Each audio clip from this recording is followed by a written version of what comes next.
Welcome to this DATATHENA video about what you need to know about marketing. So this is a masterclass in online and offline marketing compliance. So if you want to know more about how to get ahead online, and more importantly, stay in the line of the law, hop in. So what are we going to explore together today?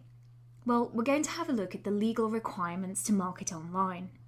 So things like email marketing, text messages, and all of those good things that you use to reach out to your customers. We're also going to have a look at what the law means in practice, because as good as the law is, and as much as we need to comply with it, it's no use thinking about it in a vacuum. What we need to do is to have a think about how we translate that into a really good customer experience. And then we're going to have a think about how to make the marketing compliant in a way that's making sure you're meeting all of those things you need to tick off from a legal perspective, but at the same time, making it feel good for everyone. So in essentials, we're going to achieve compliance without damaging your business. So to begin with, we're just going to have a look at some of those foundation stones of what you need to know with regard to the law, the codes and the guidance that govern this area. So what you need to be aware of are the Data Protection Act 1998, if you're in the UK, and the Information Commissioner, who oversees compliance with that Act, their decisions and their guidance. And there's lots of useful guidance and lots of very interesting decisions, penalty notices, details on why certain organisations got fines and why others didn't, which all help you to understand better how the Information Commissioner ensures compliance in this area. We also have to have a think about the Privacy and Electronic Communications Regulations 2003, commonly referred to as PECA. They govern how you can go about doing marketing through electronic means. So thinking there about things like text messages, email, fax, even if that's a bit old school now, and the telephone. There's also the Consumer Protection from Unfair Trading Regulations 2008, which are a bit more in the realm of marketing than data protection, as well as rules issued by Ofcom. You also need to be aware of the British Code of Advertising, Sales Promotion and Direct Marketing, the CAP Code, which looks at how you can make your marketing fair and transparent and honest, as well as specific rules around marketing in relation to things like alcohol, smoking and to children. And that's also covered by the Direct Marketing Code of Practice too, which again has really good guidance about how you can comply with marketing legislation. And if you're working in the field of financial services, you'll also have to have a look at the Lending Code. So let's just dial back a bit, because that seems like an awful lot to take on board, I guess. What is direct marketing? Well, it's a communication by whatever means, so don't just limit yourself to digital there, of any advertising or marketing material which is directed towards particular individuals. And that's covered by Section 11 of the Data Protection Act. So have a think there about things like sending an email to an email address. So say John Jones's email. Advertising or marketing material is a little bit wider, and that applies not just to the offer for sales of goods or services, but also to the promotion of an organisation's aims and ideals. So that can include charities or political parties making appeals for funds. So it's not just about trying to sell more tins of beans or about trying to get me to buy that dress. Think a bit wider than that. And there's a case there called the Scottish National Party and the Information Commissioner from 2005, which just sets that out. Good little case to read if you get the chance. And it has to be directed towards particular individuals, just what we talked about before. So things like door drops and letters to the occupier, which frequently end up in the recycling bin, are not covered by the Act. So having a think now about when consent is required, what would that mean? Well, you'd need consent if someone has previously said, please do not market to me. You can't keep on marketing to them, and it could have very serious consequences for you in terms of fines or even restrictions on your future business activity, so maybe not being allowed to undertake email campaigns. A very good example of that, and one which really brought into context the very important role of how marketing works in this regard, was a couple of years ago in the UK, the charities scandal, where individuals especially more vulnerable members of society, and perhaps older persons were being targeted quite frequently in order to give money to organisations even when they'd asked them to stop, and it had quite serious consequences and caused quite a lot of upset and concern. So as a result of that, and the reports are in the news about these particular issues, the Information Commissioner looked at and investigated in that scenario, and measures were taken to make sure that that wouldn't happen again. And it happens to organisations too. So it's not uncommon now to see fines in the region of £50,000 to £200,000 for breaches of the type of legislation where you're marketing when you shouldn't be. So this is something you should really take quite seriously and not just treat as an occupational hazard. And some marketing channels do require consent in order to market to individuals. And we'll see more that that's the case with a new piece of legislation that's coming in called the General Data Protection Regulation. But we'll have a look at that as we go through this tutorial. You also need to get consent if an individual hasn't been told at the time their data was collected that you were going to use it for direct marketing. So say for instance that you collect information about an individual and you've said that it's only going to be, say, to deliver their shopping to them. So you have their address and you have their email address, and all you've said you're going to use it for is to make sure that they get their bill paid and to make sure that their food gets through to the right house. Well, you can't then just market to people if you haven't told them what you're doing, because that wouldn't be in the spirit of fair processing, as it's referred to in data protection terms and marketing terms. And if you collect sensitive personal data, you also have to get consent to use that too, express consent. So some sort of affirmation that the person truly understands you're collecting their information. And that applies to information such as information about health, criminal convictions, racial and ethnic origin, religious beliefs, and trade union membership. And you also need consent if you're marketing to children under 12. So what is consent? Well, rather frustratingly, it's not defined in the UK Act. But that needn't be any burden to us understanding a bit more of what it might mean in practice.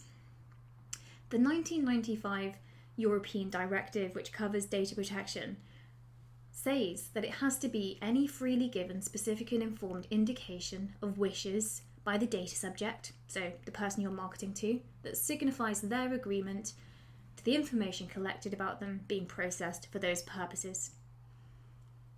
So as I said, that's not actually, we don't have a definition of consent in the UK, but as you can see, the directive from which we derived our UK law does have those provisions, and they have been enacted in some states in Europe. So do be aware of that if you're operating in different jurisdictions in the EU. You can signify your consent through conduct, but it's not necessarily a great ground to rely on because it's something that's very difficult to prove. And you can't infer consent from a non-response. So quite commonly you might see people say, I have consent because they didn't tell me otherwise. We'll see there's some rules around this with regards to the privacy and electronic communications regulations. But as far as consent goes, this is a pretty shaky ground. And that's supported under the GDPR, which kind of tells you the way that the law is going, because consent has to be unambiguous. And for consent to be unambiguous, pretty much nothing less than a tick in a box is going to satisfy that. So just having a think about inferring consent from a non-response, I always like to think of this example. Say for instance, you leave your car outside my house, and I say to you very, very quietly, in a barely audible whisper, and you don't hear me, if you leave your car on my path, I'm going to wash your car, and I'm going to wash your car for the bargain price of £20,000. And you leave your car on my path. And so I wash your car, and when you come back from your shopping or whatever it is you're doing, I insist on my payment of £20,000. And quite rightly, you start to say to me, well, I never actually gave you any consent to this. I just left my car there. I didn't hear what you were saying. So why should I give you the £20,000? If you think of it that way, you begin to see how a non-response isn't really consent. And so if you're taking this back to your marketing teams, or perhaps if you're doing marketing or you're trying to explain why there might need to be some changes in your practices, think of it that way and try to explain it that way in a more common day example, because it does help you just get your head around a bit more what we mean when we say consent. So all that said, how do we go about obtaining this mythical thing called consent? Well, the mechanism can vary. There's no agreed form. You might say, for instance, if you submit your details on this form, you are indicating your consent to receive email marketing messages unless you don't want to receive them. And that's covered by the Information Commissioner's Office guidance on direct marketing, which is available via the ICO website. I do recommend you check that out. It's very practical. It gives you some sample examples of the wording you could use, and it's a very good guide. You can use tick boxes as well. So that would be, say, for instance, if you would like to hear more about our great offers and services, please tick the following boxes: text, email, telephone, post, and get ticks in boxes for each type of consent you'd like to achieve. I like to separate the boxes out because I don't know about you, but sometimes I might be happy to have an email, but I might not be very happy to have a text message. That might just be something that's a bit more annoying for me. So don't always see these things as the death of your marketing database or market attrition. See it as a way to be more targeted towards the people who you want to contact and making sure that you're engaging with them through a way that they want to be contacted, because perversely they might be more likely to read the communications then than you think, and bombarding people can just quite annoy them. I know myself, we've had certain situations where I've specifically asked not to receive marketing information anymore, and I continually receive it. And if I were minded, I could report that to the Information Commissioner.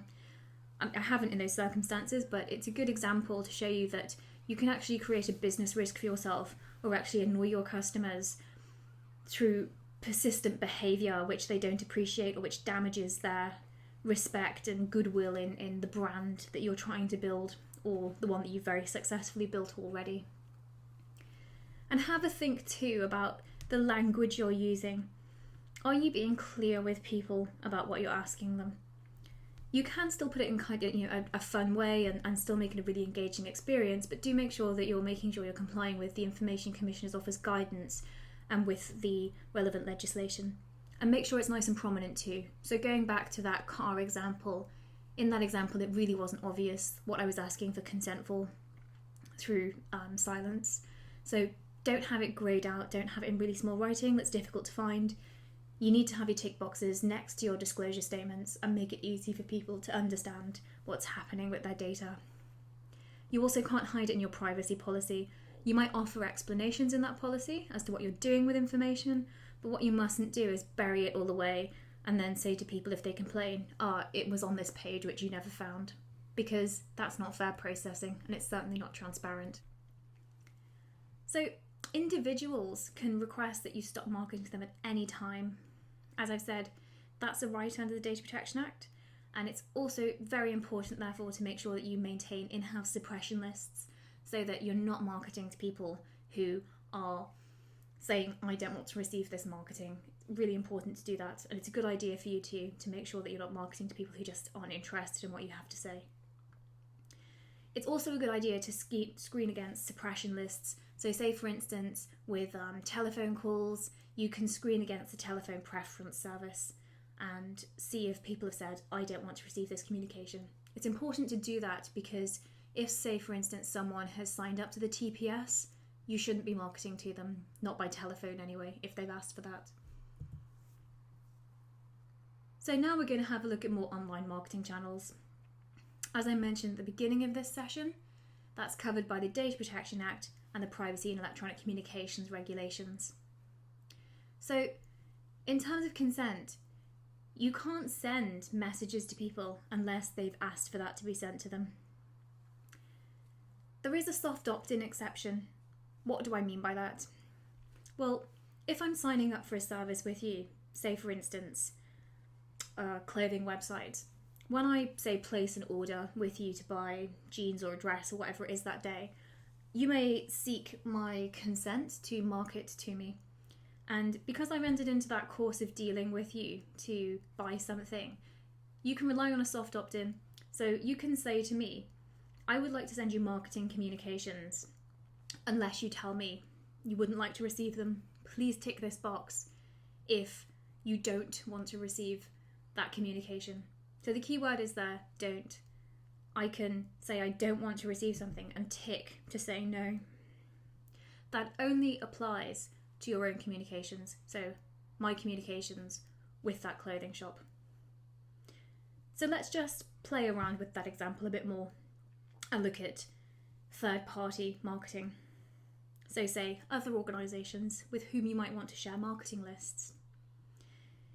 If I go to the checkout to buy my jeans and my dress, and you ask for my consent to market to me and give me the opportunity to opt out of receive marketing, that's fine for that clothing company. If it also said, we would love to share your data with third parties who sell shoes and, I don't know, computers or makeup, please tell me if you don't want to receive this. That would not be allowed, legally speaking. To share data with those shoe shops, the beauty shops, or the computer company, you have to get my express consent, so an opt-in.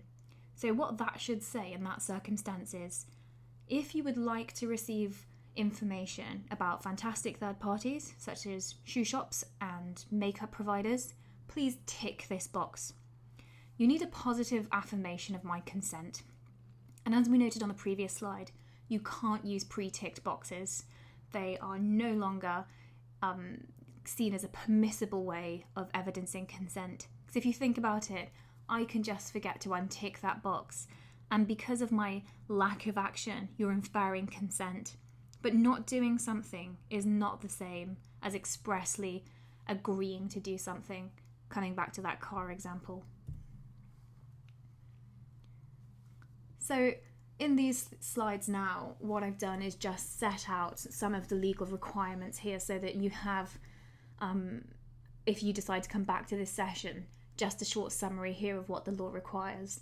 So this just sets out the soft opt-in and the requirements with regards to express consent. So now that we've covered how the law works in the data protection terms under the current law, we'll just have a quick look at the general data protection regulation. So from my experience and from my practice of drafting these types of boxes, increasingly now as I'm being asked to make these documents GDPR compliant, trying to take into account the rules around unambiguous consent has for some organisations been difficult to reconcile with the privacy and electronic communications regulations, because the GDPR doesn't overrule PECA, and PECA says that you can rely on a soft opt-in, so please tick this box if you don't want to receive the information for your own marketing purposes, and for the third parties, the express tick in the box. But to get unambiguous consent, truly to get unambiguous consent and to comply with the GDPR, nothing less than a tick box in all circumstances would seem to be appropriate. So even for your own marketing, it's probably likely that you're going to have that tick in a box. Why is that so important? Well, it raises the bar as consent, and proving it will lie with the data controller. So if you're the marketing organisation, you to make sure that you're demonstrating compliance through clear statements and affirmative actions of the individual from whom you're collecting that information, referred to in legal terms as the data subject. And just as well, it's important for the law as it currently stands, but with GDPR, if you're selling marketing lists or if you're buying them, it's incredibly important to make sure that all of the consents that you have for all of that data you're sharing, if it's for marketing purposes or for other purposes, has all of the necessary consents to allow you to do that. If you're purchasing a list, make sure that there's liability there on behalf of the person you're buying it from to ensure that everything has been collected legally and lawfully. And don't use it if you don't think the consent for you to market with it is there. It's no excuse under the law to go off and market it with that information just because you've bought in the list. There have been some Information Commissioner Office fines recently for organisations who've bought lists and not paid attention to whether the consent is there for them to use them. And they have received fines too, because the view taken is that they should have known they shouldn't have been using that data. And if you're selling lists, have a think too about how you go about ensuring you have consent to use the information. Very important to do that because people buying it might be looking for you to provide them certain assurances in terms of liability. if the consents don't match up to what you're saying you've provided to them. So do be aware of that. And obviously you might be liable to if you're the person collecting that and you're selling it on and you're not making sure that you're dealing with the data in a really lawful way. It's not just about consent too. Have a think about your privacy policies and how you're meeting the fair processing requirements of the Data Protection Act and the GDPR. So under the Data Protection Act, you've got to make sure that your fair processing information explains how you're processing, what you're processing, and who you might be sharing it with. That would usually be covered in your privacy policy or maybe your use of information statements. The GDPR goes further. Very important that you take on board this point and to go look at your privacy policies and amend them accordingly. Because it requires you not just to provide that information under the current law, but you can only use the information you've collected for the purposes it was originally collected. And if you decide to go off and use it for new purposes, you can't do that unless you get consent if the purpose for the use is changing. Because it wouldn't be fair, because individuals would have had no expectation at the time it was collected that it would be used for additional purposes or purposes quite far removed from what they originally envisaged, so-called mission creep. I would recommend, if you've got some time, maybe after this session or another day, do have a look at our General Data Protection Regulation refresher and introduction. That sets out everything you really need to know at a high level on GDPR and what it will mean for your business in a very practical way. And we'll also be running a course as well that goes into the GDPR and looks at each section in depth over the coming weeks. You can sign up for that. It's going to be a really interesting course. There'll be lots of opportunities for you to feed questions in. And I'd highly recommend that if you're not getting to grips with this already, or even if you're on the journey, that you do sign up for that course, because you're going to have to be able to hit the ground running with the GDPR and time is running out. It's in force from May 2018, and on the 26th of May you're going to have to be compliant. So now's a really good time to get to grip with it. The document shop also has lots of documents that are GDPR compliant, and we do have sample privacy policies and consents. So if you're looking something to work from just to help you to get to grips with GDPR and to set out everything that we think you need to deal with and the questions you need to ask yourself in an organisation, do go have a look at those documents available in the shop. So if you want to learn more, you can sign up for our full-length marketing masterclass webinars. The links are all below, and in that session we have a look in more depth at the DMA codes, GDPR as I've said, obtaining your consent in practice, and some examples of what that would look like, more information on buying and selling marketing lists, viral marketing, behavioural advertising and profiling, how to use sensitive data in marketing if you want to do that, and how to get those lost customers back if you've had some attrition on your lists, but you want to do it in a lawful way and market to them again. So that summarises today's session. As always, if you've got any questions at all, do leave them in the bar below. We always like to try and answer them wherever we can in our upcoming Q&As. Do check those out. They cover all the weekly legal updates. It's a really friendly community where you can just come and have a chat about what's going on. You can always feel free to go to the forum on DATATHENA, where we also answer the questions as well that you raise, as well as everyone else's views on how to comply. It's always good to share. So there's plenty of tips and tricks and policies there, lots of updates, and so we look forward to seeing you in the next video. And don't forget to sign up to our weekly newsletter if you can. It's a good resource, keeps you up to date with the law, and will help you just get compliant with what is a bit of a changing sea at the moment.